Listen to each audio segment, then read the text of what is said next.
It's time for Milberger's Gardening South Texas, live from Milberger's Landscaping and Nursery at 1604 in Bulverde Road. During the next 2 hours, our experts will help you with your gardening questions when you call 210-308-8867. That's 210-308-8867. Or come by Milberger's during the show and have your question answered in person. And now it's time for Milberger's Gardening South Texas on 9:30 a.m. The Answer. Good afternoon. Welcome back to our Sunday edition of Milberger's Gardening South Texas on 9:30 a.m. The Answer.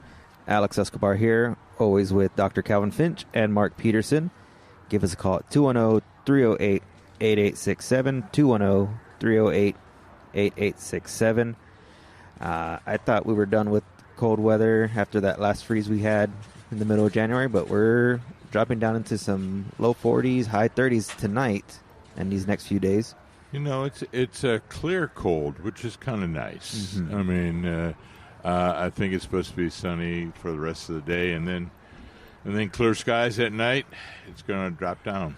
So, but I enjoy if it's cold and clear. I can tolerate that. I'm not sure the tomatoes can. No. If you got if you have tomatoes in containers, don't put them. Definitely don't put them in the ground. Put them in a sheltered area at least these next 2 days, so that they don't have to put up with the 40 degree and below weather. Mm-hmm. How do most dogs tolerate tomato plants inside? I'm just thinking about the one time that you had to have all the potted plants up for the talk inside. Well, I have a tendency to shut the doors on, so that the dogs don't have to put up with them. No. The two I've got now are not very disruptive, but I've had some that would have had to explore every single container, you know, and half of them would be tumped over. Well, I had an Airedale, Maud, who was could not stand a wrapped package. She would Christmas presents. She would find and open, and a few times we had visitors, and they brought in some gifts and things, and then they didn't realize. Bother, yeah. And so there were wrappings all over their bedroom, and Maud just looking around. And if she found anything good, she made sure everybody knew about it. How did we get on that? I was just thinking one option is to bring them inside for a while. Yeah. Or in a nice sunny, sheltered place. You know, I'm thinking they might do all right too if you have a vehicle that has a little room in there. Just put them in, because we're right on the edge of the challenging temperatures. But and they're not going to last. I believe they're not going to last very long. Just on Monday. What's that? Tomorrow, Monday. So Monday it's going to get warm again. Mm-hmm. Correct. Yes. Well, maybe Tuesday morning. Mm-hmm. I think tomorrow's high is looking at 65. Oh. And then tomorrow night, low 41. So. Okay. So, it's going to last a couple of days. Well. So the 40s is, I like to have numbers that I can remember. So I remember 48, 42, 38, and 32. So my low for damaging for the tomatoes was 42. But I think you're right. Yeah, if it gets below 45, that's well, David is the 45 person. Oh, but you said 40. Yeah, I'm 40, but you know you have quite a variation even in from neighborhood to neighborhood. So if you've spent a lot of time potting up your tomatoes, or you've picked out your favorite varieties, and then it's I think the recommendation is to be conservative and put them into some protection for just those two nights. But gosh, these tomatoes look good here that Milberger's has. There's a lot of selection we have. A ton of potted up ones. And what did you say, Mark? They had Tycoon. Oh, they had. I went and made an official inventory of all what we have. So we have that rodeo tomato, pull big, patio, super sweet 100, BHN 968, Ooh. the unknown or the limited one. So there's Ruby Crush and BHN. And nice. So Ruby Crush and Amelia, Celebrity and Celebrity Plus, large cherry, Toma Verde, Tycoon, and Cherokee purple, and red Brandywine. Okay, so those were indeterminate ones. So. Yeah, they will be. Plain at your they're risk. old-fashioned. Yeah. Now, Mark and I were just talking about that when we used to have the tomato tasting contests. Cherokee purple used to do well. It quite often would win the largest tomato in the competition, and it would also be one of those that people like the taste of. Mm-hmm. It never produced a lot of fruit. No. But and it was kind of a weird. Have you ever seen it, Alex? Cherokee purple. It's kind of like the color of your shirt a little bit. It was a good A&M fruit. Yeah. But and then we've got a couple sizes there. We do have. They've got a lot of the potted up in number one containers, and so that if what we're recommending is that you don't plant them in your garden until March 15th at the earliest, probably. And I'm a little bit conservative in that. I kind of wait to April 1st. But so you put them in the full sun, out of the wind, and then you protect them if the temperatures are predicted to get below 40, or in David's case, 45. Mark, 42. And then we also have the 4.5 inch containers too, so you could pot them up when you brought them home, and if you got some number one containers or whatever you got. The other thing that pull big, that this year's rodeo tomato, that's in I think they call it a quart size, but it's more like a pint size, and that's in a little bigger container. It's supposed to be really an interesting tomato. It's determinate. That means that it should grow to its productive size, its full size, pretty quickly, and then concentrate on setting fruit, so that it is producing fruit that you can harvest by July 1st or sooner.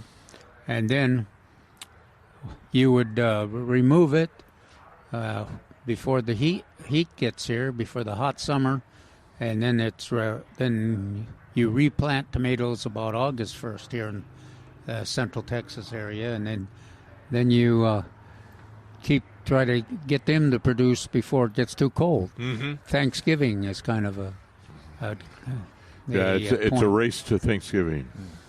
So that's what we have. We have two short tomato seasons, and an essential key part of success in those short tomato seasons are potting up. That means that you've got them in a temporary container for a period, as long as they'll keep growing at a fast rate, and then you get them in your garden or in the bigger container, the permanent container, when the weather stabilizes. So I was thinking about this last night. I don't know why, but I all of a sudden wondered, do you put any fertilizer in when we pot them up? Do I ever? You obviously missed my class. Yeah, I did. Oh. Which made me think of it. I put in the Osmocote. Okay. Some of the other, there are some less expensive fertilizers for containers.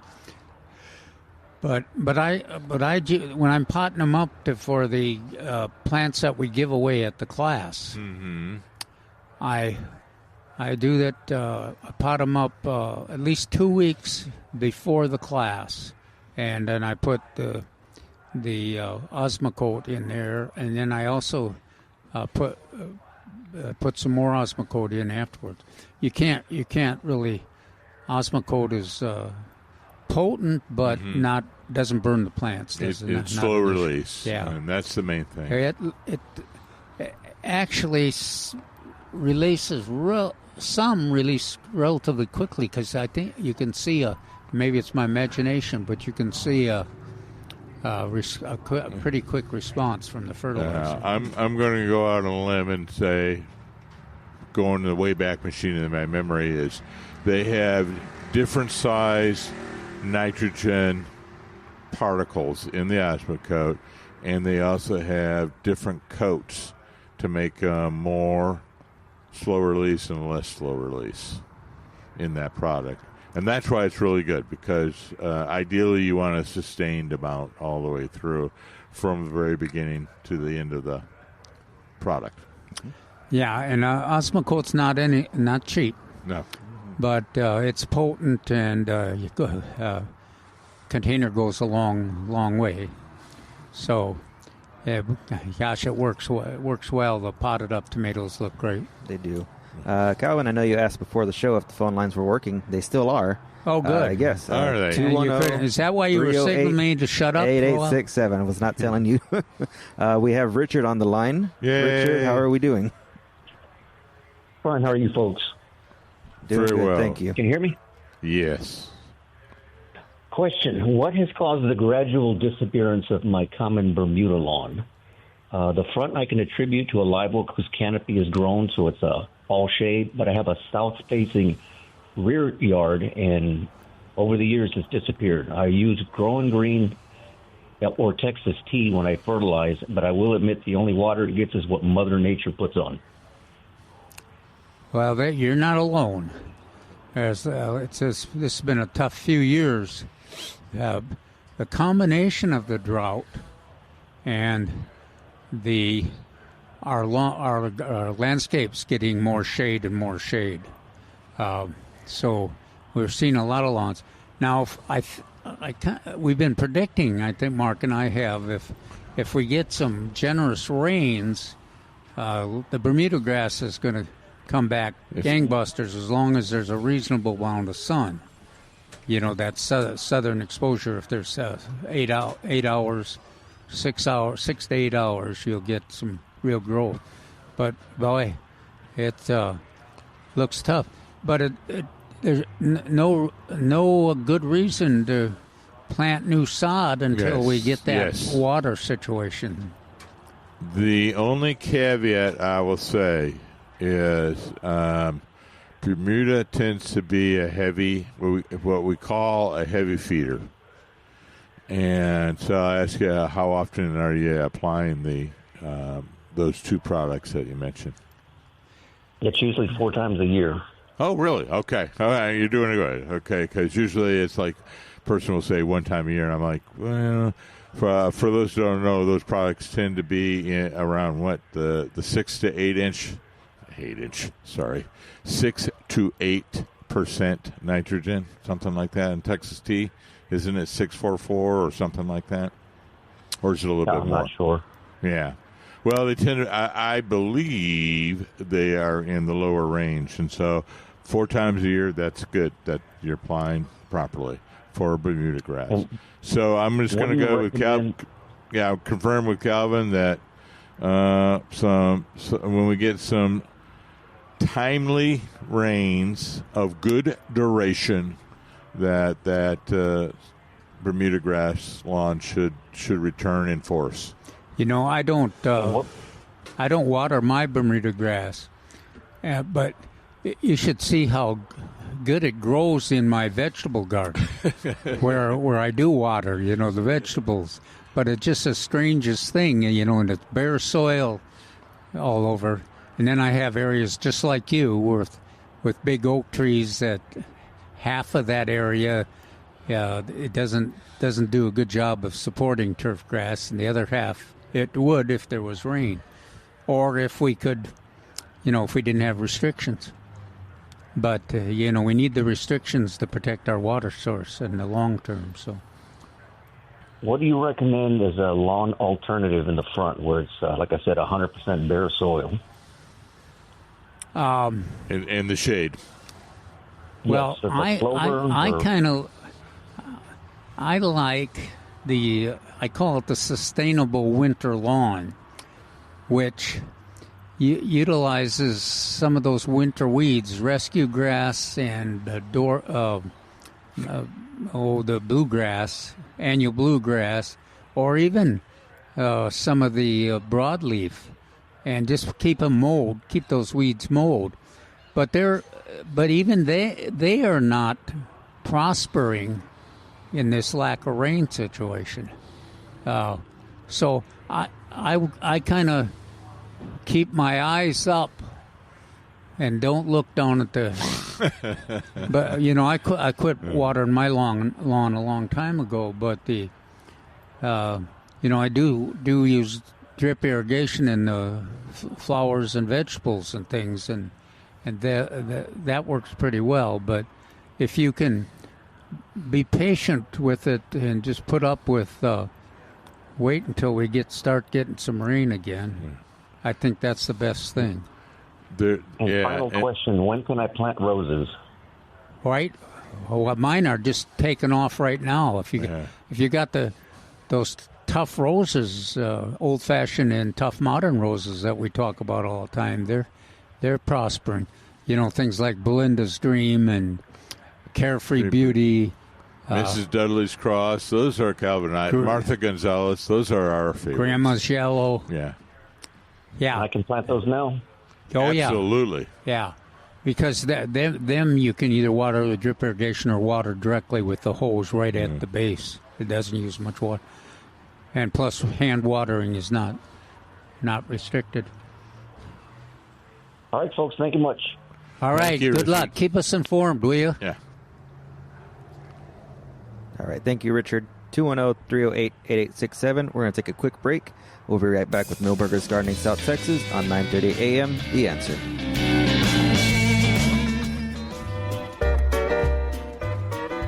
Welcome back to Millburgers Gardening South Texas on 9:30 a.m. The Answer. Give us a call at 210-308-8867. Right now we have Lloyd on the line. Lloyd, what's going on? Hey, good morning. I'm just good afternoon. I was wondering about potting. Excuse me. What soil you would recommend for me to purchase to pot up tomatoes with? I've used some different types of potting soil in the past. It seems to get, packed in the container. So I'd like to, get something in a 4-inch pot and pot it up to a gallon. But what type of soil would you recommend I use to do that with? Well, what brand? I always use the organic. It's basically the $10 a bag. Don't look at me.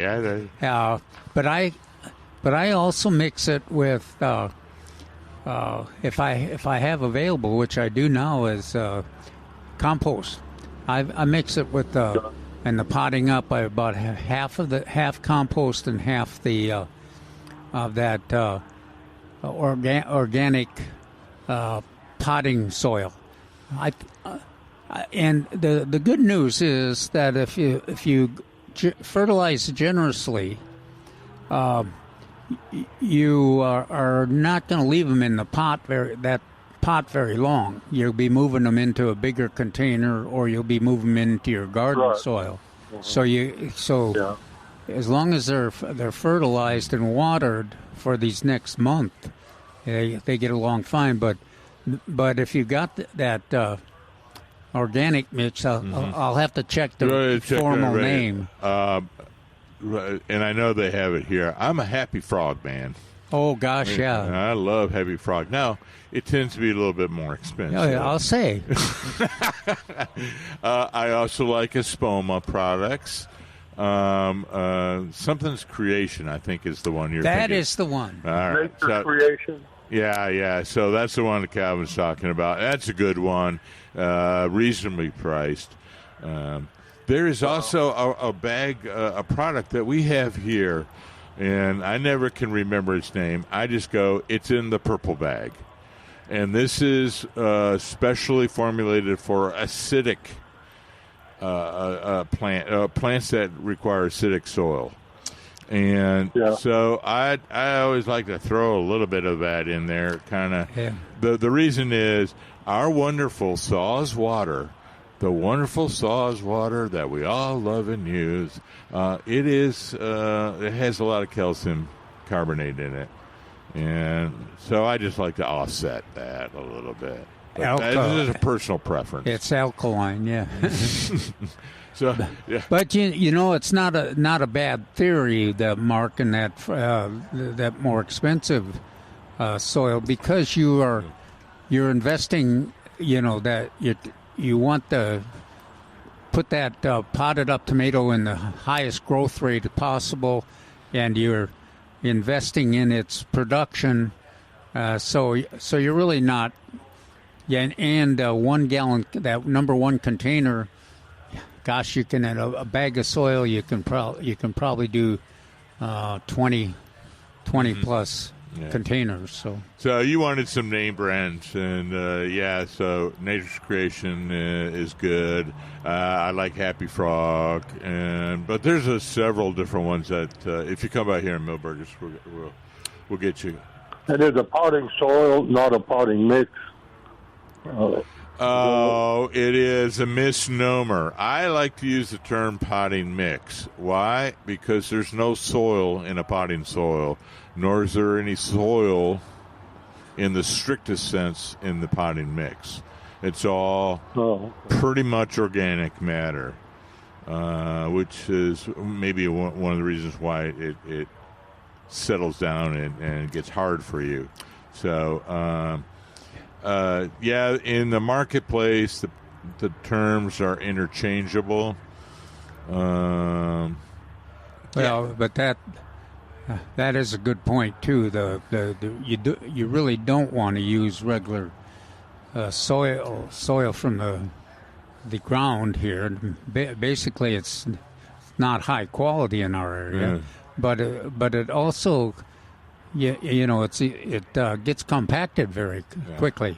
Yeah. So if you use the frog or the creation, you got well drained soil in your container.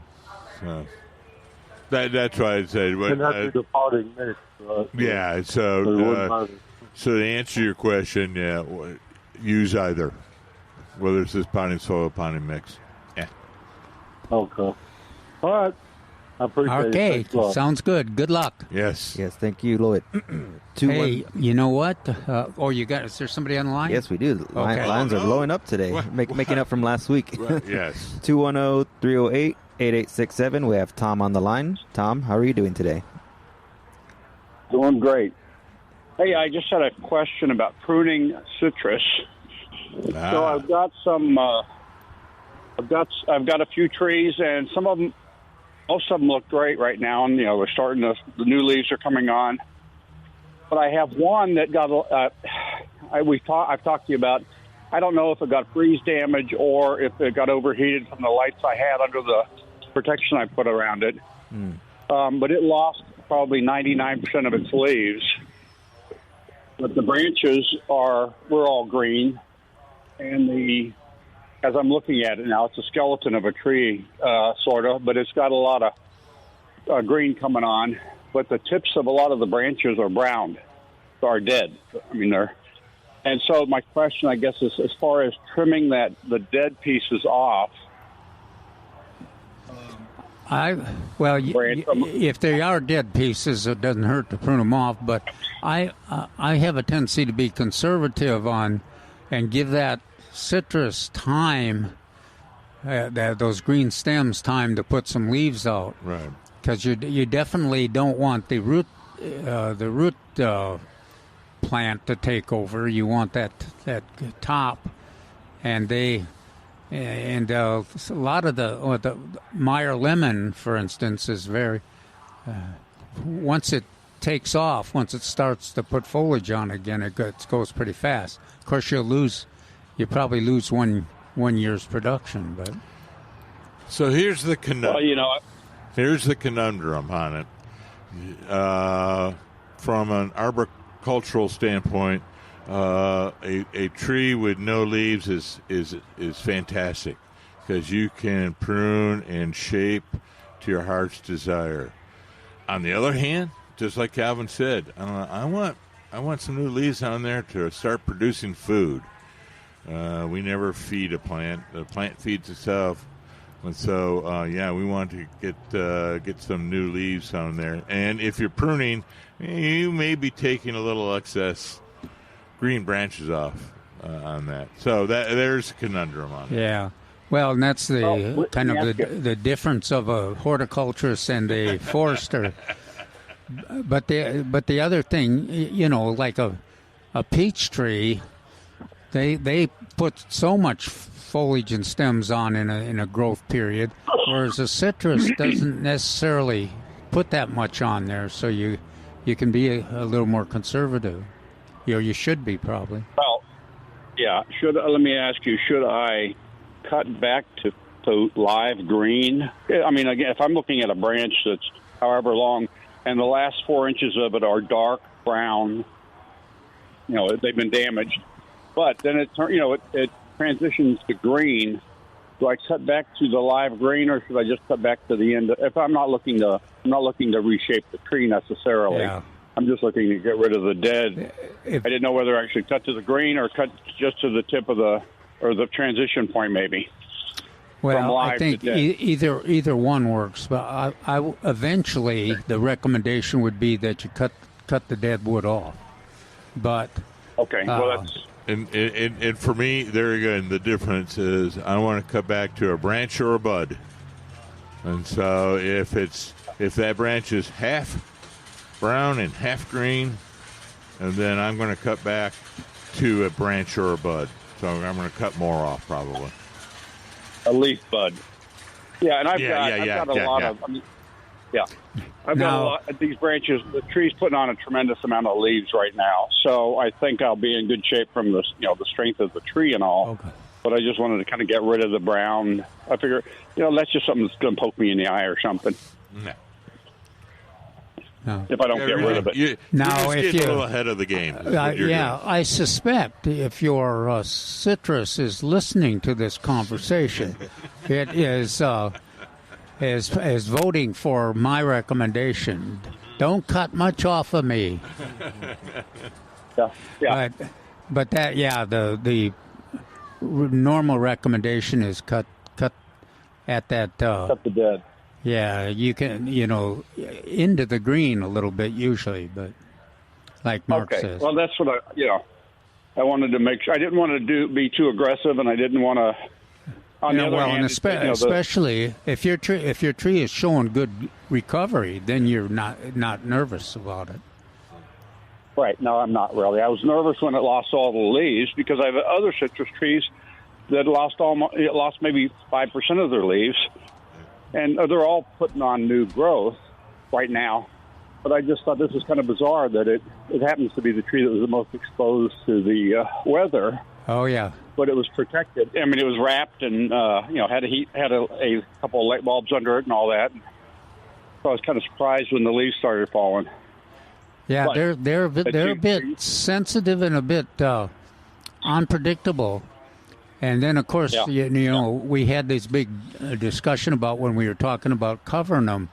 If the wind gets under the citrus, Meyer lemon and Mexican lime, then you'll see that same thing, that pattern you're describing, and then there'll be some trees that no matter what you do, they seem to be overly sensitive to the cold, and then there's others that same variety, and they seem to hold out a little better. So The best you can do is have a chat with them and go to it. Yeah, well, it's at least it's still it's coming back. Oh, this is good. The good news, good. And even the fact that I was worried it might not. That was 2 weeks ago, and now I see all this green all over it. So I think it'll be in good shape for a little production come another month or two. Oh, that sounds good. Let us know, will you, how that turns out, because that there's a lot of folks that are in that situation and are a little nervous about what's going to happen. I don't want them to go too fast. They can be, especially with citrus, they can be pretty conservative. Yeah, I would say that it's my largest of my citrus trees, but also, again, the one that got the most damage. So I was but it also had some of the least amount of fruit last year. So maybe this year we'll have a bumper crop. We'll see what happens. But I'll call you back. Good. For sure. All right, thanks. Thank you. Thank you, Bye-bye. Tom. Thank you, everyone, for calling in today. 210-308-8867, 210-308-8867. No callers on the line right now yet. I got a little...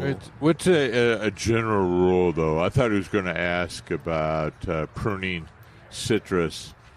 Usually we don't do that until March, right? Or later part of March? Or?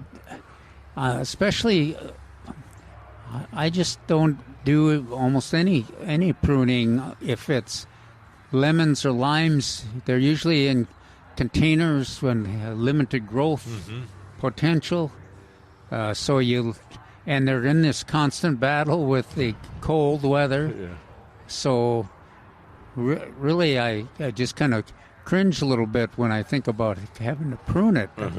There's always some dead branches to come off. Well, I was going to make the comment, it's really hard to glue those branches back on once you cut them. So, it's not like less is more. It's not like a peach tree or a pear where you just wait 2 weeks and it's regrown anyway. So you don't prune a citrus like you would a peach and horrify the owners. Yeah, but and if they recover, they're so worth it with those blooms and attractive and the evergreen foliage. Gosh, that's one of the best plants for the backyard. Yeah, so I have a satsuma in a very large pot, and I'm just looking at it, going, I have to do one cut this year. It's growing a little bit over, and so aesthetically I'm going to balance it out, but it's like one cut. And that's all I'll do in the entire year. And every once in a while, too, another reason I don't like to recommend much cutting on the citrus, if there was a lot of freeze damage, quite often the healthiest looking branches are those that have sprouted from the roots, which are not the desirable top. So you end up cutting off the part that produces the best fruit and is most attractive, and you end up with a thorny, attractive plant, but a thorny plant that's not producing much fruit. And the citrus can fool you. That a branch that has been damaged won't show up for a while, and the damage won't show up for a while. That is a good point, too. So there's like, what? Why are you dying all of a sudden? And you're going, like 4 months ago we had some damage to it. So not as bad as dwarf pittosporum, but you're right. That is a real factor. That that's another good reason to be pretty conservative about your cutting, because you don't know which ones are going to eventually die. Well, all right. Give us a call at 210-308-8867. We're going to be right back with Millburgers Gardening South Texas on 9:30 a.m. The Answer.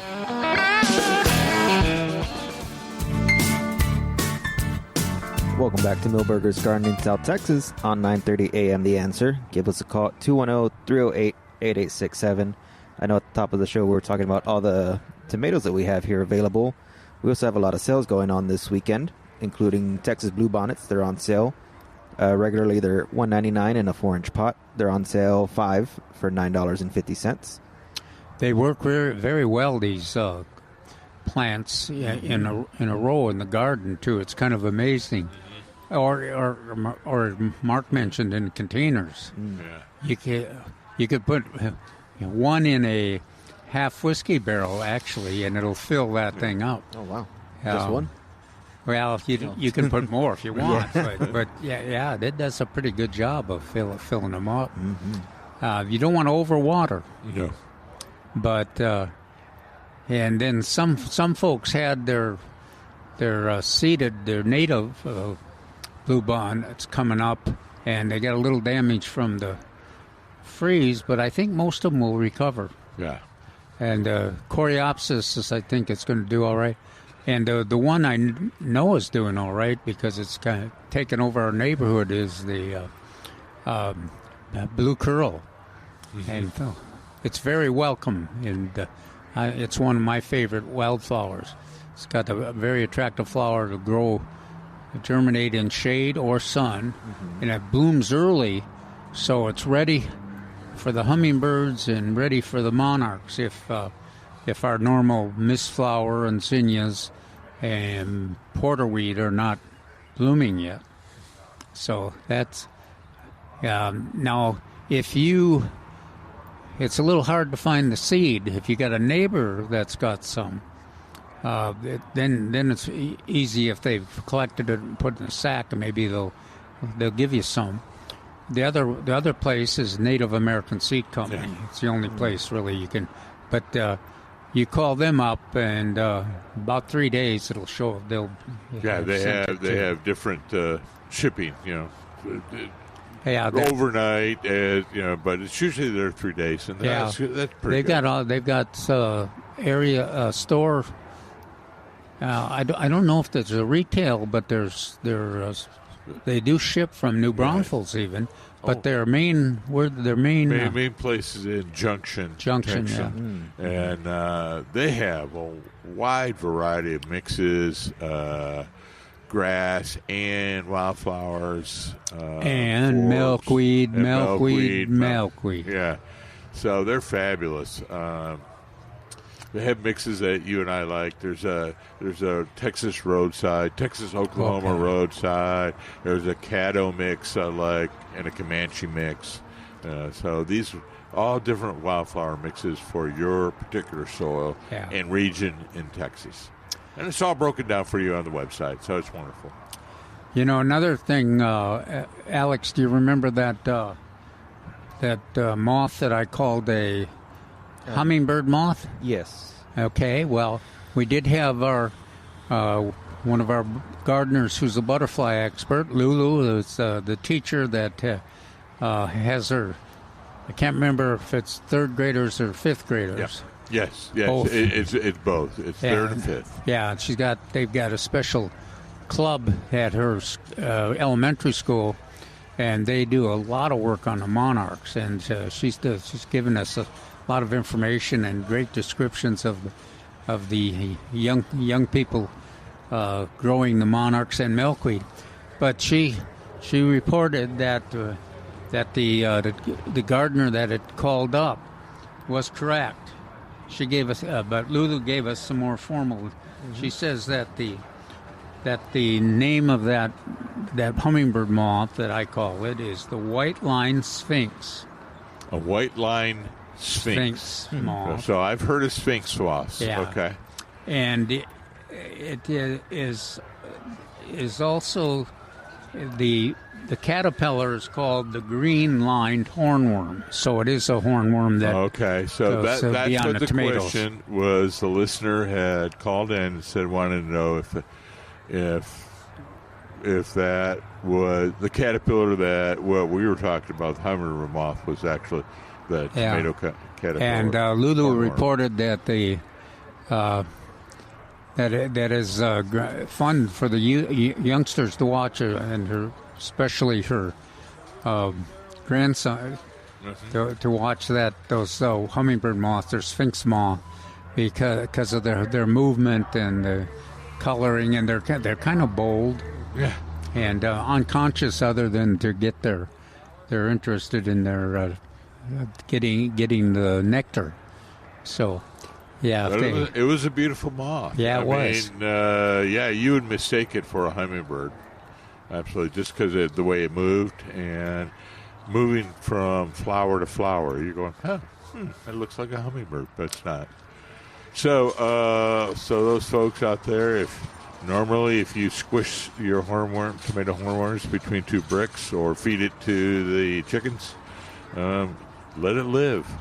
Well, remind everybody too, Mark, that we had. I think we listed on the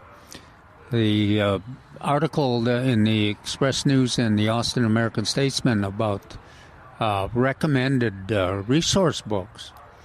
That there is a new book published on habitat for moths. Yeah, is that the 3 Arthur one? That's the only way I can remember it. Yeah. You had mentioned it, and that's the one that I didn't keep. I try to keep all Calvin's articles, but guess which one I did not keep. Yeah. But if you're looking, and the thing about it is that we love butterflies, and there's a lot of butterflies, especially here in the Central Texas, South Texas area.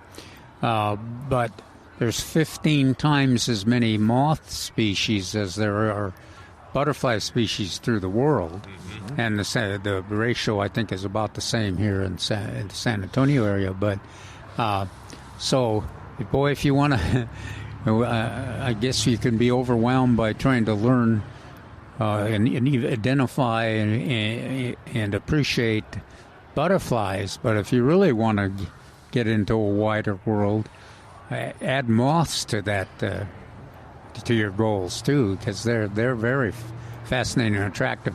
We've seen some even on the porch here that were dinner plate, big. So we just turned around and it was like on that wall there on the screen, and it's like. Do you remember what that name of that one was? Let's see. Was that another Sphinx? No, I think that was a Luna. I think you're right. Luna, or it was either a Luna or a Sphinx. Yeah. But it was just like, oh my, literally a dinner plate, folks, on the side of the building here.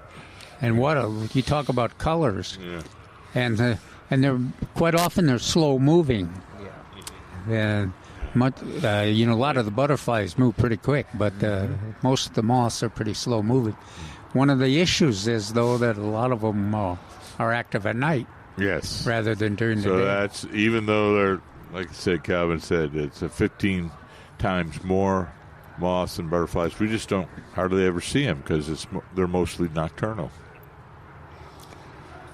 Yeah, it's gardening is wonderful, and there's so many different options and variations of gardening and topics related to gardening that are wonderful too.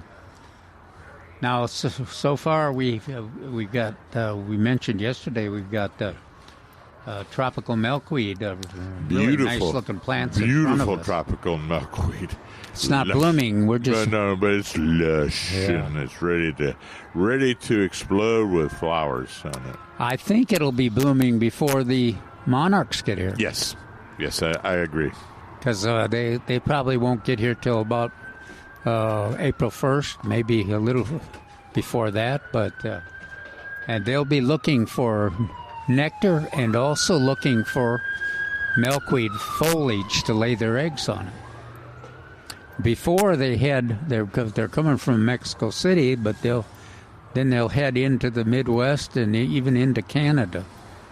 It's quite a migration, and so, but they'll stay here for a month or so.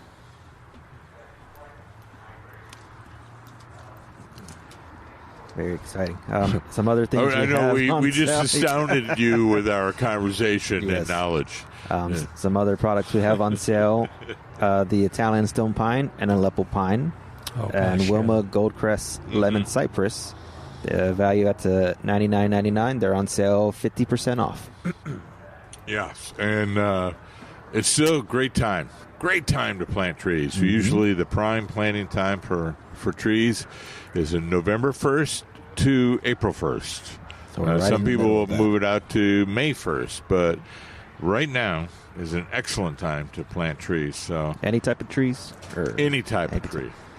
So get these in the ground. But you do have to water them. Yes. Water them. Water them over.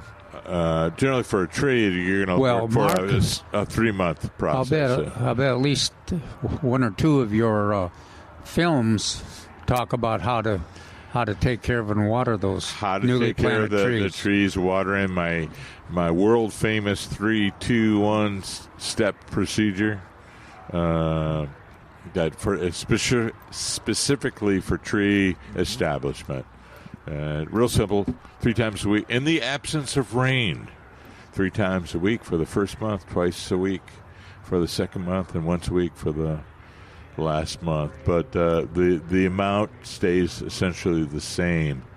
So what you're doing is small amounts gradually changing to large amounts. And we're talking about hand watering or a drip kind of assistance too. Absolutely correct. Yeah. And that, so those lovely bags that you see around town in some of the parks, that's an excellent way of doing it. And if you use the bag, then for 3 months you only do it once a week. So that's the nice thing about the bags. And there's 2 different bags, but hand watering is still the best, I think, because I know exactly how much I'm putting down when I'm putting it down. Yeah, be generous when you dig the hole so that it can take in the whole root ball if possible. Right. And but you fill that with water to begin with. It's kind of I said the methodology there, but that also means that the day you plant it, you actually backfill the soil halfway, water that in, and then fill the rest of the soil in. Not over the top of the root ball, just adjacent to it, and then water that in again. So that's ideal. Ideal is actually getting a big enough hole. So some places, maybe in Stone Oak or so, you may not have enough soil to get your tree all the way down the ground. Well, dig as far as you can, and then slope the soil up against the side of the root ball. Now don't get me started to talk about trees. Yeah. So you see what you've done? I know. Well, that video, where can they find that video if they want to watch it? Well, excellent.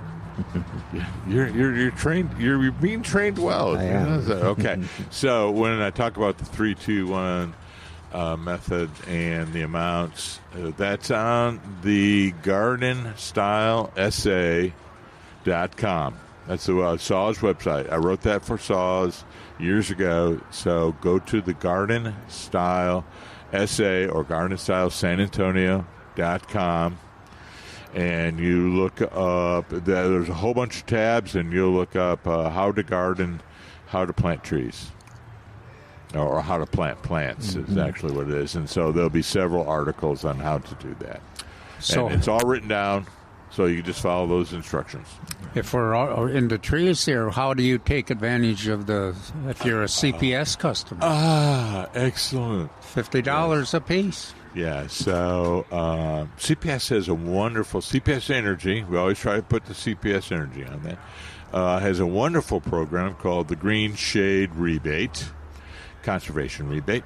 And you can go right to their website and find out more about it. I would highly suggest go to the CPS Energy website and then insert Green Shade Rebate, and that's easier. It gets you right to that specific web page, and the particulars are all there. But in general, you have an opportunity to buy 5 trees.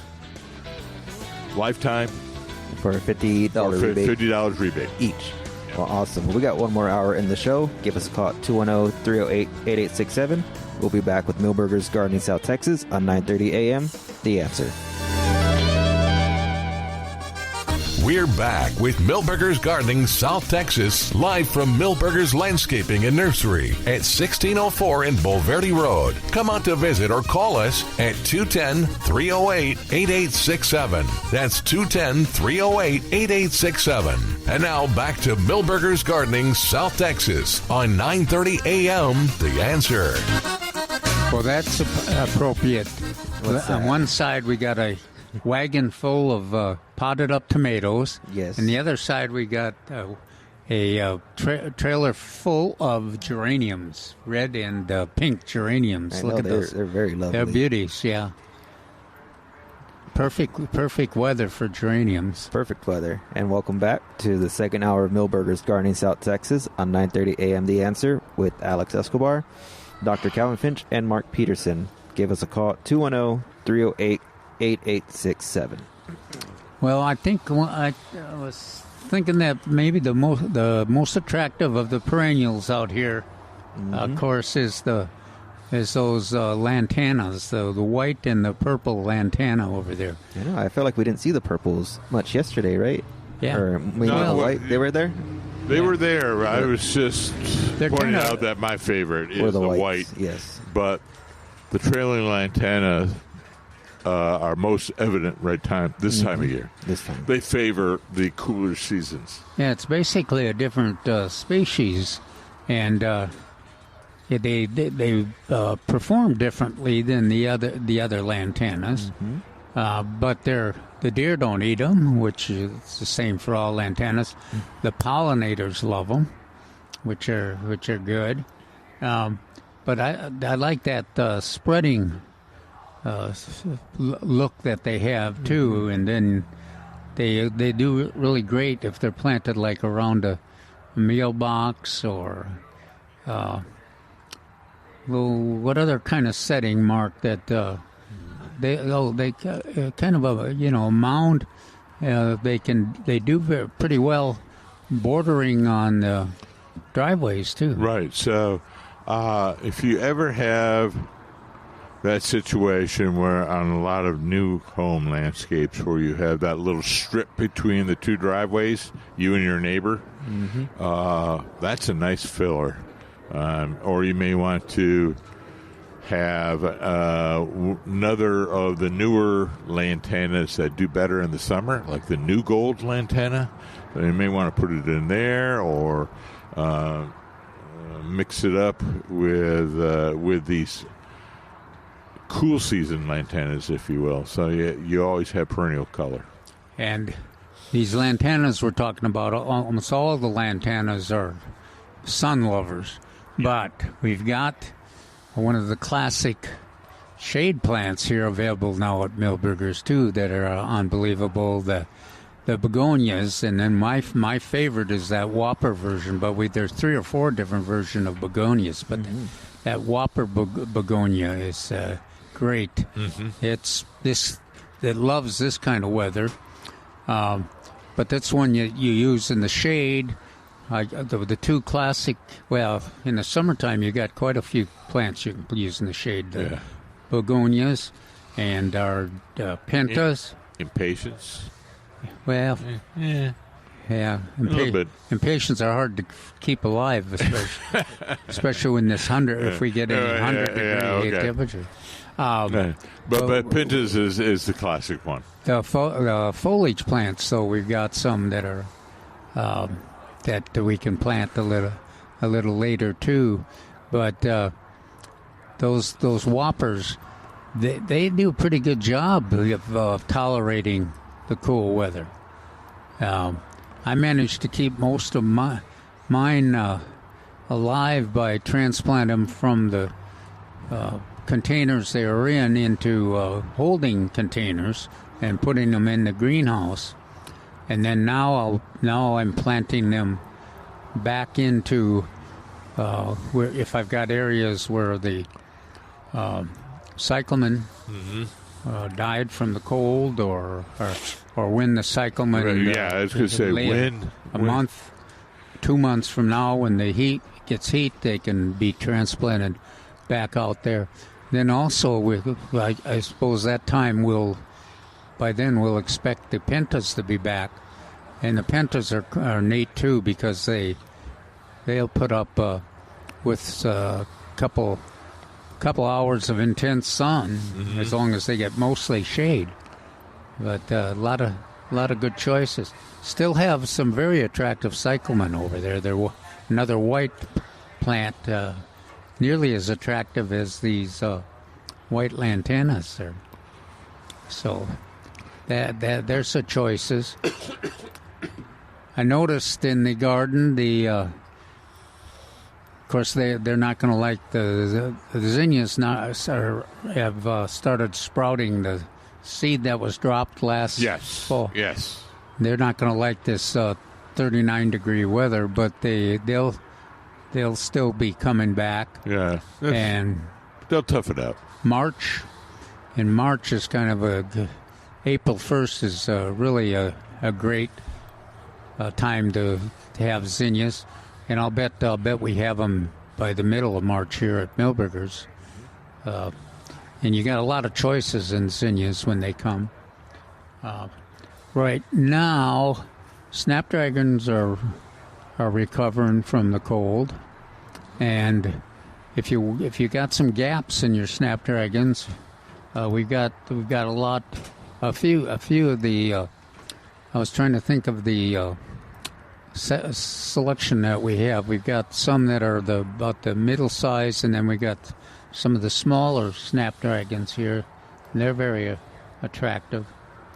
And then Mark's alyssum. If you miss the fragrance of a flower, and if you had alyssum, they probably got flat in the freeze.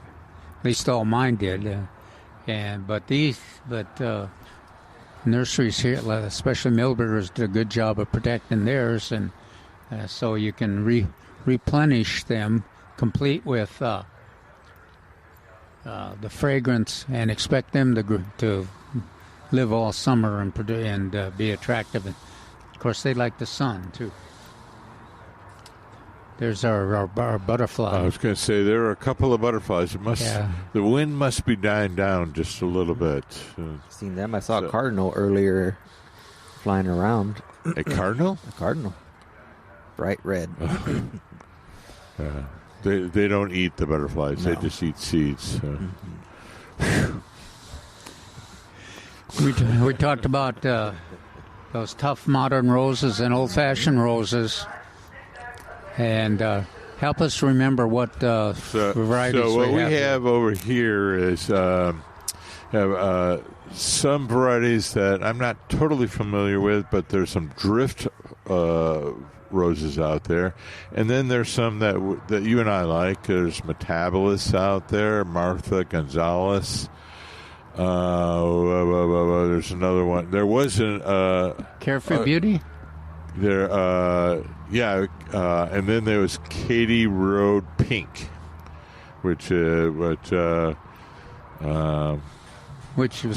Carefree Beauty. Yeah, it's essentially Carefree Beauty. Yeah, there's a long whole story on that. Yeah. That's why. So, well, you I can't remember which another variety that you mentioned that's got the kind of this relatively small pink flower. But anyhow, so we have a nice variety of them, and our favorite, all the antique roses. They're on sale. Yep, regularly $29.99 and a number 2, on sale for $50. 2 for $50. Yeah, right. 2 for $50. So a lot of great varieties to buy, and then that one earlier caller asked if it was time to plant those, and yes, definitely get the roses, plant them now. Yeah, Valentine's Day was always the time when you pruned up your roses if they needed pruning, and then they started their new growth for the spring and summer. And these roses, those tough modern roses and old-fashioned roses, generally don't need a lot of special care. They're remarkably drought tolerant and pest resistant. don't have to be pruned on a regular basis, but do a great job. Also fit into that. If you like a very neat, almost manicured landscape, but still want to attract some birds, those tough modern roses, that Metabolist especially, and also the Katy Road, really fit that bill. The thing about the Katy Road, or Care for Beauty is the other name. It produces the what we would call those rose hips on that. Rose hips. Yeah. And you can, if you're into the rose tea, and they're a good source of that. Very nice. And also the birds and the wildlife like those rose hips too. Very nice. 210-308-8867. We have James on the line. James, it's good to hear from you. How are you doing? Fine. I hope you can hear me. I'm kind of out in the wind. Sound good. Well, it comes and goes. Hey, I'm in the same predicament or boat the previous caller said on the Satsuma, or I don't know if his was Satsuma, but citrus tree. But my Satsuma, I finally went out there and checked it. It looked dead from a distance. But I noticed with the pocket knife test, it's green about roughly a foot up from the graft. The rest of it above that looks like it's dead, but I'm going to be patient like y'all advised. My question is, if the top is dead, and if I were to top the trunk where it's green, is it going to put on new branches, or what will happen if I were to top it? Well, it'll put on new branches for sure. Okay. But it's. I was hoping that was the case. Yeah, but it's a little unpredictable when and how much more, as Mark brought up, how much more damage will occur. You know, there's some of the damage in the citrus and is hidden until the heat starts, and then you get another assessment of damage. So, of course, yeah. So I wouldn't cut anything green off, but you can eventually cut the dead off. It's not the dead part's not going to be restored, but the green part, some of the green that's looks good right now, is still might be lost. But Satsuma is pretty tough. What kind of Satsuma you got? Oh, it's you don't an orange frost. No, it's really? orange frost. Oh, good. Yeah. And it recovered from 14 degrees a couple of years ago, and which really surprised me with no supplemental heat or anything. And this time it took 17 degrees with this last freeze, and it took a much bigger hit, which is peculiar to me. I'm afraid this year was a classic. No hardening off. You know, just kind of. I guess that was it. Yeah, we just got shocked with the cold. Yeah, and that really makes a difference. Mm-hmm. And especially they potentially. I know you will generally do a good job of watering your plants, but I think a lot of folks kind of let their citrus go through the summer without giving it much attention, and so that makes it more susceptible to damage when the freeze does come too. No, it was well watered, flooded watered a couple of weeks or 10 days before this cold snap, because it was overdue for a good drink, so it was timely. That might have saved it, hopefully. I think you'll have good luck. Yeah. What I failed to ask yesterday, now I was out there looking at those swallowtails again this morning. They're on my Myra lemon again. And what I didn't notice until I got closer today, it actually has fruit on it already. Not quite pea-sized, just you can barely see that they're lemons. So it's in a 30-gallon container. Is it right time, or is it too late? Not too late, but should I have done it earlier to apply Osmocote into the container? That's what I want to know, or is it too early? I don't want to do it too early. I think with Osmocote, you can't go wrong. It's basically slow release, but yeah, we're talking about 2/3 of the way February. Yeah. So I think you're in the, and it's starting to grow, right? You're seeing some new leaf growth. Oh yeah, it's new leaves. It's covered in blooms. It's covered in butterflies. Now I did notice when I was looking at the butterflies and saw the little lemons on there already, something is chewing on the leaves, and I don't know what that might be. And I probably should just ignore it because it doesn't look to be a major. There's not any caterpillars that look like poop on there, is there? No, I noticed there are some oblong, weird-looking bugs on it right now that I don't know what they are. I saw 2 of them, but they're on the flowers themselves, like they're pollinating.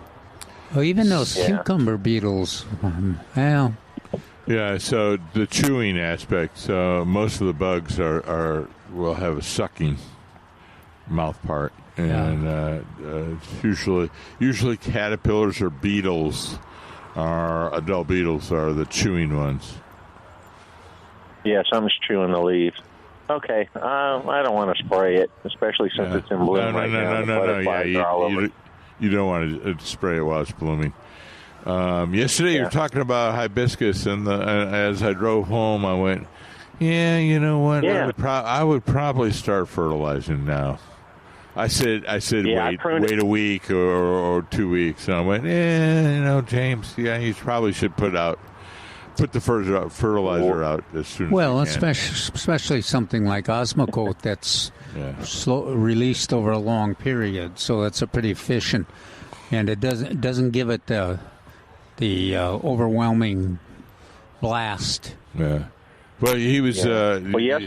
Yesterday, he had some organic slow release and some 1959, and or was it a winterizer? I can't remember. Well, both. But I have to correct myself. I used the rest of my growing green on my fig, watered it in deeply, and went to look for the 1959 after I cut back the hardy hibiscus, and I guess I'd used it all because I couldn't find the bag. Okay. So I got to pick some up tomorrow. So go ahead and fertilize it. That on the 1959, some of it is quick and some of it is slow. So I think that would benefit those. It's not in the container, though. No. These are it's in the ground. It's in the ground. Yeah. And they're just showing some new leaves. And so I was going to wait another week till the leaves get a little bit bigger. But you know what? You'll have a little bit of both. So okay, go ahead and use it. All right. And I noticed yesterday my lone blackjack oak, it's blooming. So I guess it's spring. It's oak. It's oak pollen time now. Hooray. Is that what I'm making my nose stuff up? Probably. Yeah. Starting that tab. We go from the Monterey Oaks. Yes. Speaking of oaks in bloom, probably this next week we'll start seeing the Monterey Oaks in bloom, or at least pushing out new leaves. And shortly thereafter. All right. So on the Osmocote on my Meyer lemon, how much? I probably can't use too much, but I know, like y'all said, that stuff is pricey. So how much would you put in a 30-gallon container? I'm going to top dress it and then put a thin layer. I have a bag of compost over here, and then put some compost on top.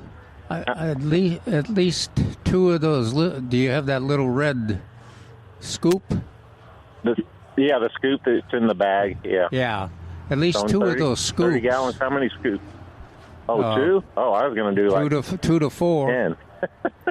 10. Okay. All right. Okay. All right. I appreciate it. Thank you. Thank you. Thank you, James. Good luck. Appreciate it. Bye, James. Thanks for the report. Thank you. 210-308-8867. We're going to take a quick break. We're going to be right back with Millburgers Gardening South Texas on 9:30 a.m. The Answer.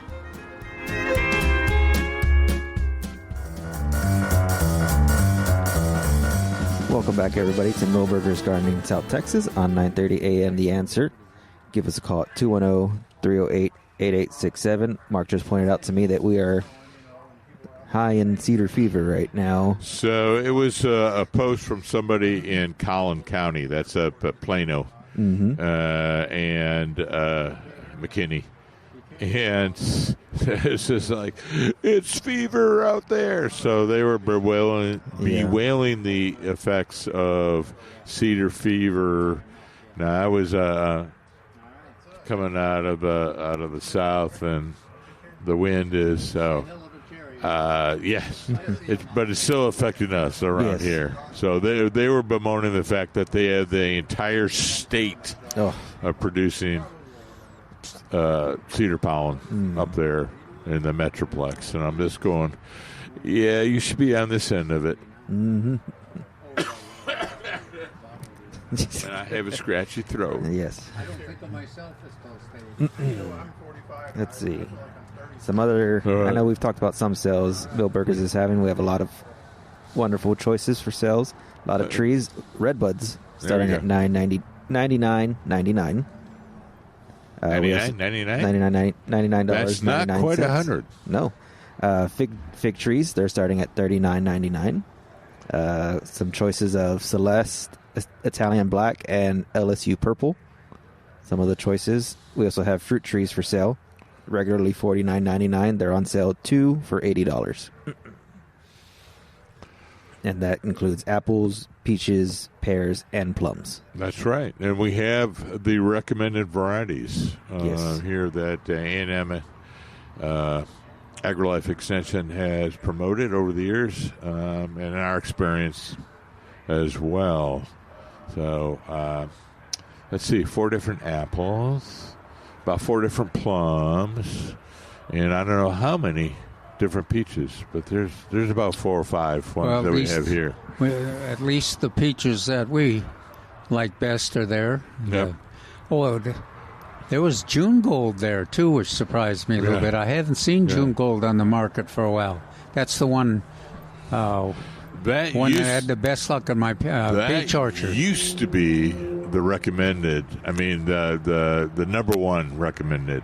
Yeah, very productive and relatively low chill.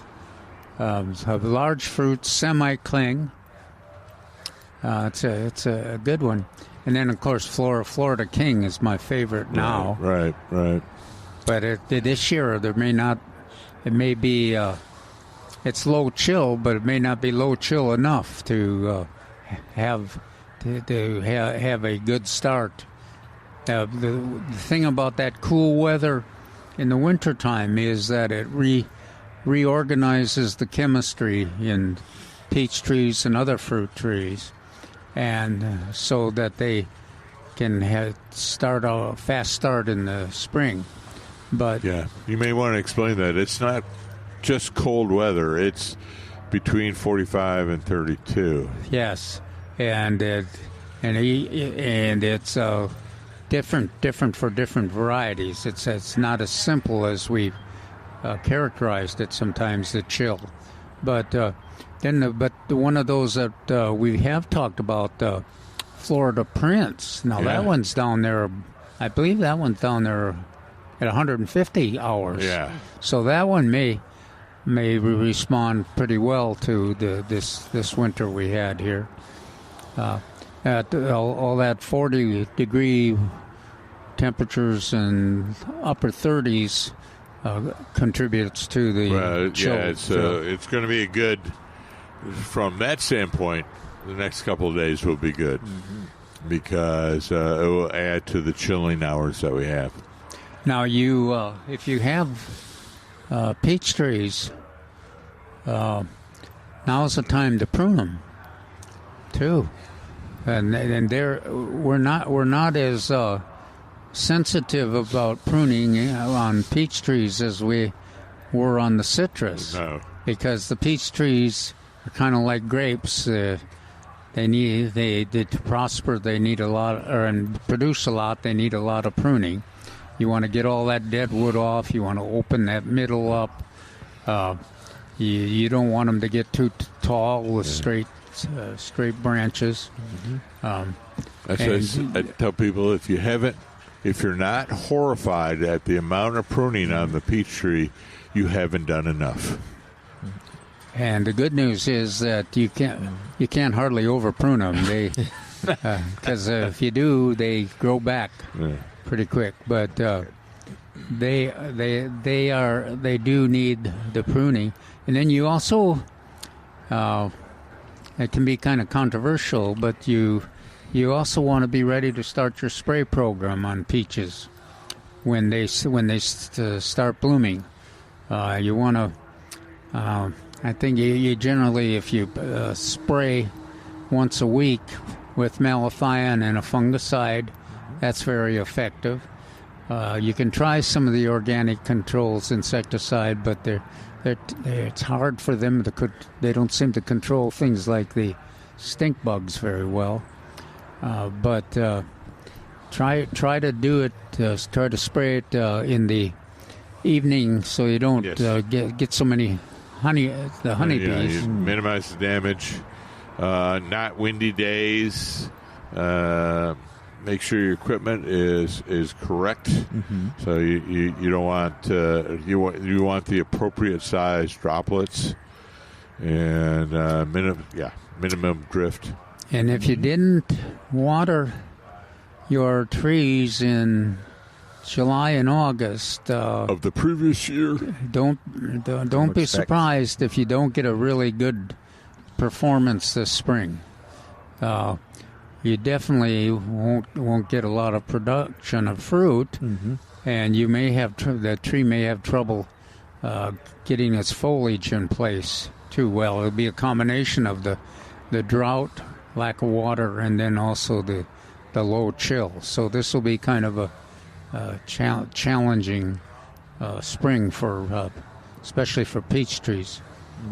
Plums, the methley plum is relatively low chill, but still I think I'll have a problem with the lack of cold weather that we had. That's true. 210. What will work? It will work. Figs will work. Figs. Yes. They just don't care. Yes. 210-308-8867. We have Bert on the line. Bert, it's always good to hear from you. How are we doing? Well, I have to agree with you all about the cedar fever. Every time the wind gusts, I have to come inside real quick. What is it? Yeah, me too. So during the break, I something was on my Facebook I looked at, and up north in the Metroplex, they were complaining about cedar fever, and that the wind was shifted in such a way that all of the state was blown up to Plano and McKinney, Collin County. And I went, well, it's still down here because my nose is stuffed up and my throat is scratchy. So yes, sir. I'm glad. I'm sort of glad that you can respond to that and say, yes, it's happening right now. It surely is. Well, I have a question, a comment. You all were talking 2 or 3 weeks about compost and whether it's aerated or not. And I've done both. And right now I'm just doing the no-turn. I turn it every 3 months like the equinoxes and the solstices. That's when I just flip it. But other than that, I've done them with pallets. And I took and got, before they made so much perforated pipe, I made my own 2-inch PVC pipe, and I drilled holes in it, and I just ran it through horizontally and let the ends uncap so they could get aerated like that. And then I put one in the center as well. And you're talking about that was labor intensive because you had to drill your own holes back then. I'm talking about the 80s and such. They only had big drainage pipes. So that was just a thing. No, that was a thing. That was very popular to do at that time for that very reason. Is they were trying to get as many as the aerobic organisms involved as possible. The other method of not or just leaving it is the idea that you got to have both anaerobic and aerobic organisms involved in the decomposition process or composting process. I did it so long ago. I haven't remembered the actual results in the comparison.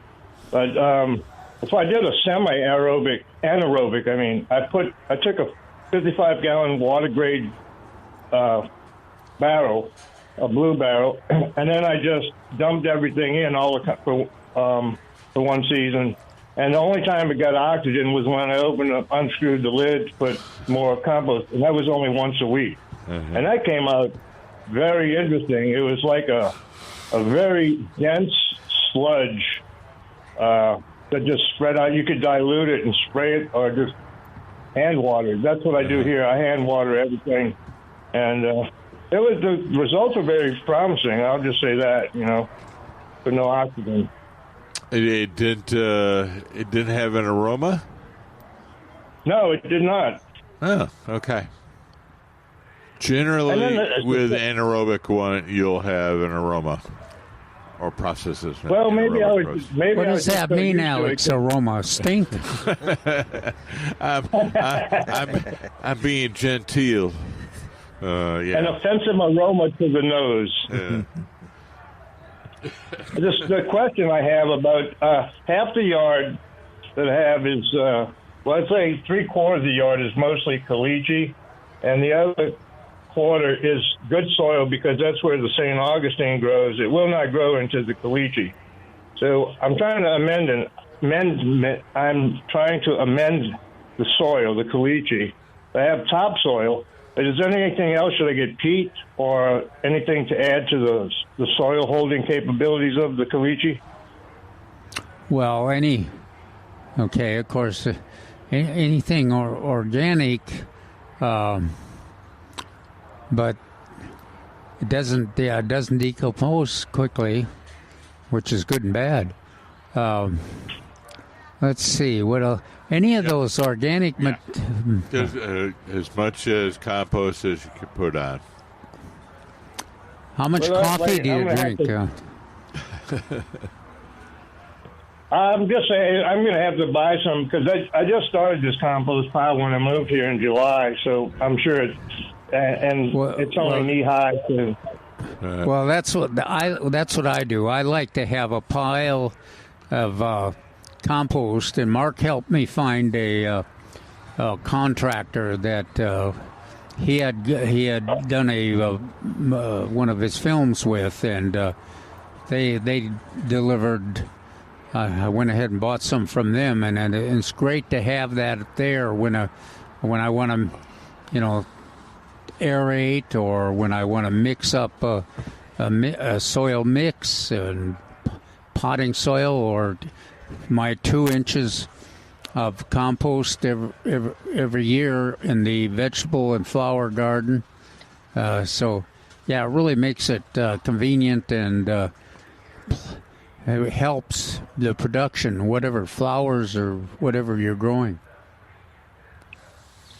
Okay, one last question. On the side in between, I think it was Mark talking about, or was it you, Calvin, talking about where you have an alley between the neighbors and a little filler of what was it, the geraniums? Yes. Between two driveways. I have there's a drainage. They put a drainage in, a drainage pipe. It's a 4-inch black drainage pipe. And between the neighbor's house and mine, the yard is sagging. It's like a little swale.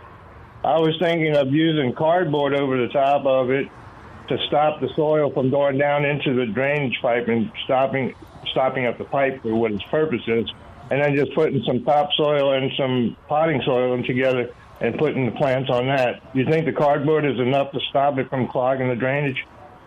I think of something a little bit more sturdy, like some rocks. Yeah. Some river rock. Doesn't have to be big. Okay. But I think that's what you have to have. Thanks for that. That's what I'll go for that. I was just thinking of cardboard. That's what I do with most of the plant, the cardboard that I use when I moved. It just it's going into the compost pile. Well, at least I let it weather, so all the tape and all of the labels are off. Well, why not use both? So you have a piece of vertical compost. Cardboard. And some rocks on the downhill side to support it, or maybe on either side and use it that way. Doing that, and this year I'm going to take you guys' advice for spring. Instead of tilling the ground, I'm going to. You talked about, I don't know if it was last month or not, about mound vegetable gardens. Yeah. There's several different techniques. There's one that's called a Hugel, something like that. Right. Yes, you and I were talking about that. That's the Viking one. So, I just think just mounting them up and using that.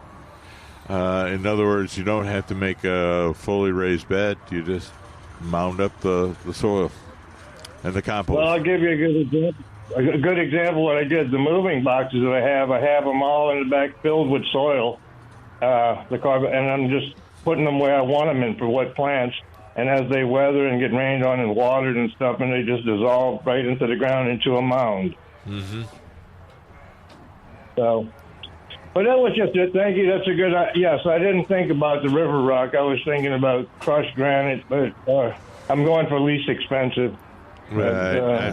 I think it would be more sustainable, and you don't have to use as much. So a little bit of river rock will go a long way, as opposed to the gravel. Great. All right, guys. Yes, and I checked out the site, and I was like amazed. I'll have to get out there on Tuesday for over 60 days and get some Lirio. Absolutely. Well, thank you, Bert. All right, Bert. Break. Talk to you later.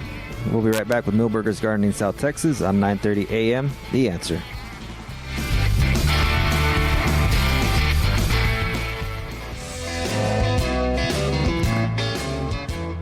Welcome back to Millburgers Gardening South Texas on 9:30 a.m. The Answer. Alex Escobar here with Dr. Calvin Finch and Mark Peterson. We appreciate everybody's calls today. 210-308-8867, 210-308-8867. We have Ed on the line. Ed, how are you doing today? I'm doing well. I hope you guys are too. Yes, thank you. I can't believe you guys didn't know what a sphinx moth was. I've had those for years, and one of the things I found is some daturas came up close to my tomato plants, and it seemed like all the tomato worms, horned worms would proper name, that I had that year were on the daturas and not on the tomatoes. So the daturas will sort of act like a bait plant for those sphinx moths. One of the things that is interesting about that is those hornworms. They have some white coloring stripes on their back, and for you people who hunt scorpions with the ultraviolet light, those white markings on the sphinx moth caterpillars will also fluoresce. So if you go out at night and you're looking for them, you can use an ultraviolet light and their back will fluoresce, and so it makes them a little bit easier to find. How come you are so much into that and you know so much about it? Well, I'm old and I just pay attention. I just remember all that stuff from experience. Yeah. That's and I've been a gardener for about 70 years, so even when I was a little kid, I used to grow okra, and it was one of those okra plants like Jerry used to talk about. I planted it next to the where we had our swamp coolers, and the water coming out of those coolers caused the okra to get so high that even when I was a little kid, I'd set up a step ladder and I'd crawl all the way up and stand on the very top of the ladder and reach up and cut my okra. Yeah. Wow. And Of course, nowadays you can't do that because OSHA will show up, flash a badge, and fine you. Well, or your significant other will yell at you. So. Yeah, well, I didn't have any significant others at that time. And, as a kid, when you fall off something like that, you just bounce a couple of times and then get up and go play, Anyway, the guy that was talking about using that perf pipe, and he was trying to keep it from getting soiled up, they make a material called geotextile fabric, which is similar to weed block, except it works a lot better. And he could put some rocks down, like you said, and then put a strip of either buy some of that geotextile or just use weed block and put over the top of that. And, he probably won't live long enough for that thing to get plugged up because it really is efficient. So, I was just trying a temporary decomposable method on that. That's where I was coming from on that. So you are absolutely correct. Right. The Geotex is a longer solution. Right. Yeah. Let me ask you something. I've heard this term a lot, and I want you guys to help me define it. I got a bunch of Osmocote, and the instructions that I see, it looks like they're telling me to use 1 or 2 tablespoons in a 5-gallon pot. And, I put more than that out of just regular 1959 in a pot. So what is copious amount that we've all heard that term a lot? So how much of it can I put in there? Well, the Osmocote, in a 5-gallon pot. The Osmocote, you can put in as much as you want. It won't hurt, it won't burn it, but I don't think you need more than. I always think of that that little red tub that they give you, the little red spoon thing, and it depends on the kind of plant, but 1 or 2 of those scoops, you really does a good job, and it's of course, most of it's slow release, so you're not wasting any of it, and depending on what the plant is, the plant will use up that nitrogen and other nutrients as they're released. But you could. All right. Remember Jerry used to say you could use an indefinite amount, or it never burned it. Yeah, copious amounts. Yeah, copious. Right. Yeah, Richard. So I always think, when they say tablespoons, it's 2 heaping, or a heaping tablespoon on that, and that's always the way I looked at it. So whether they said 1 or 2 or 3. It's nice heaping tablespoons. And it's not cheap, so... yeah. You got to balance it out. I don't like to use more than is effective. I need to use more than you need. Well, I probably got more than I'm ever going to use, so I'm not worried about economizing. Let me ask you this. There's more than one kind of the Osmocote. The most popular is the one that they claim will last a year. Does it actually last a year in our heat and everything that we have here? I don't think so, but close, maybe close.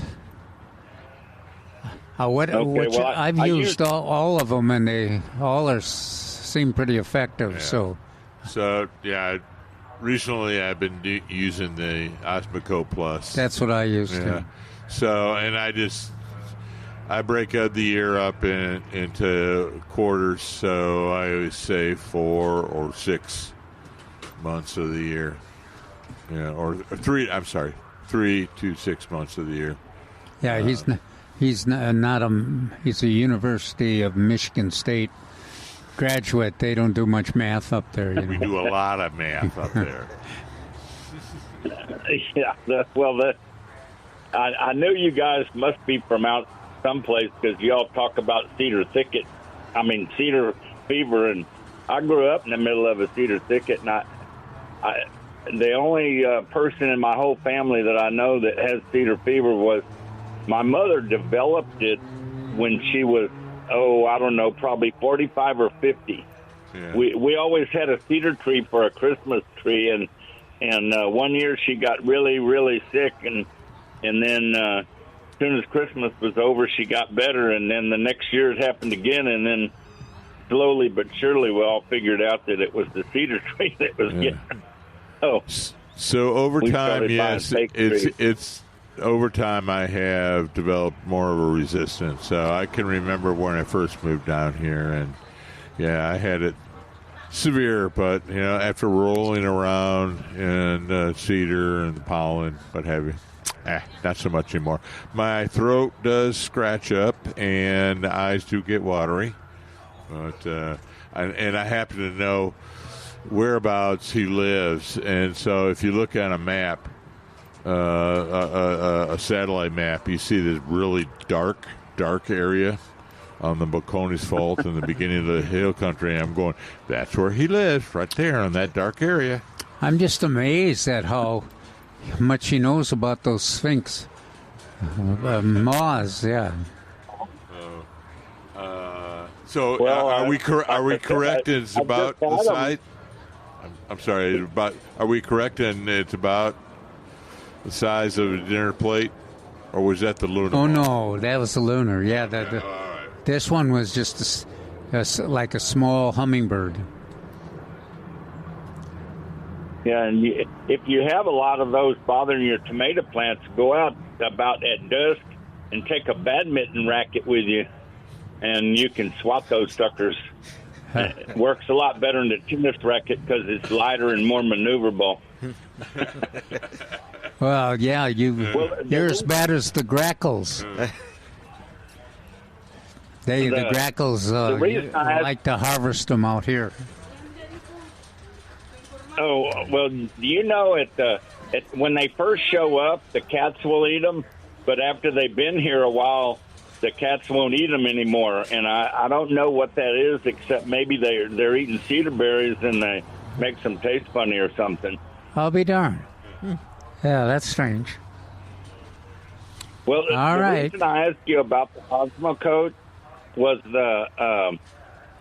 how long it lasts is because I used to use those what they called a 2-year fertilizer tablet. Yeah, the Agriform. The AgriGrow and AgriFarm. Yep. But those don't last. They only last one season too because of the heat and the extra moisture that you have to give your plants. It causes those suckers to break down a lot quicker. Yeah, I think the coat is formulated differently. And I mentioned that earlier about pellet size, and I think they have different colors. Right, yeah. I mean, the other ones weren't coated. They were just compressed real tightly. But I understand the Osmocote is a takeoff on the word osmosis, which is, the coating that they have on them. That's how that works. Right. Yep, absolutely. Well, Ed, we're inside a minute. We appreciate your call. All right, Ed, thanks. Talk to you later. Thank you. Ed. Call back. Yes. Can I quick mention that if you want more information about the monarch and milkweed classes, go to the Millburgers website. Yes, millburgernursery.com. Thank you again for listening to Millburgers Gardening South Texas on 9:30 a.m. The Answer. We will talk to you again next weekend.